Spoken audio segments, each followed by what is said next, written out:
તો અમદાવાદના બાપુનગરમાં યુવકની હત્યાથી રોષ જોવા મળી રહ્યો છે। મૃતકના પરિવારજનોના પોલીસ સામે આક્ષેપ છે। પોલીસ ઊંઘતી હોવાનો પરિવારજનોનો આક્ષેપ છે। પોલીસે ખોટા આરોપીઓની અટકાયત કરી છે તેવું પરિવારજનોનું કહેવું છે। પોલીસે હત્યા કેસમાં 5 લોકોની અટકાયત કરી છે। પરિવારજનોએ મૃતદેહ સ્વીકારવાનો ઇનકાર કર્યો છે। 19 વર્ષના યુવકની છરી મારીને હત્યા કરવામાં આવી હતી। ગાળો બોલવાની ના પાડતા હુમલો કરાયો હતો। સિવિલ હોસ્પિટલના પોસ્ટમોર્ટમ રૂમ બહાર હોબાળો છે તે પરિવારજનો દ્વારા કરવામાં આવી રહ્યો છે, કારણ કે પોલીસની કાર્યવાહી પર પણ પરિવારે આક્ષેપ કર્યા છે।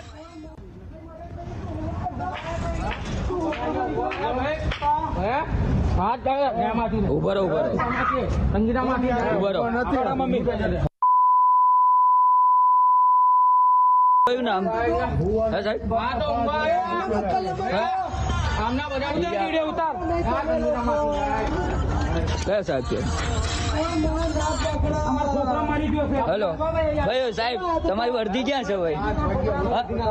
કેમ વર્દી ના હોય? શેના માટે ના હોય?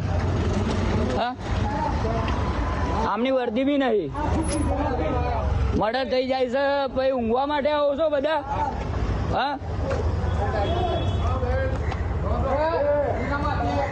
બાલો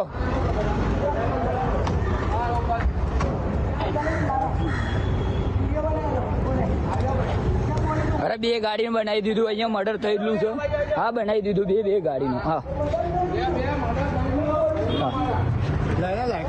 ले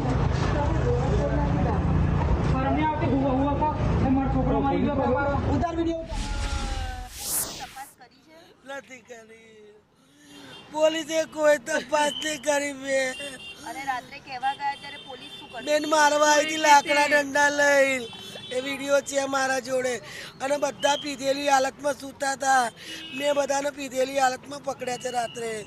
પોલીસે કંઈ પણ અમને રિસ્પોન્સ નથી આપ્યો બેન। ખાલી અમને અંધારામાં જ રાખે છીએ।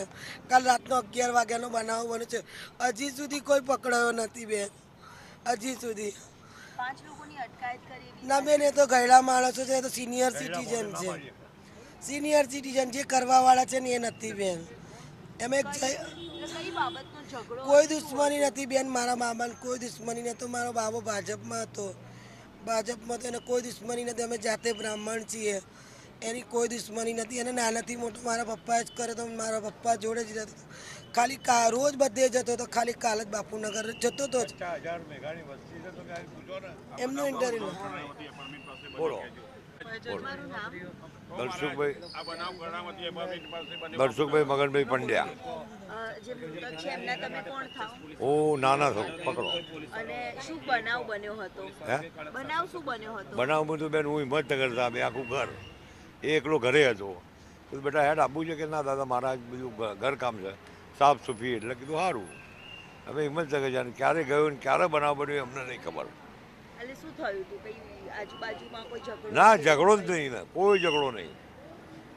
શું માંગ છે તમારી? હે, આવા અમારા સામે? જુઓ, આ નામ લખી દો, આ માણસોને અટકાયત કરો, પછી આગળ કામ થાય। પછી લાશ લેવાય, પહેલાં લાશ નહીં લેવાય।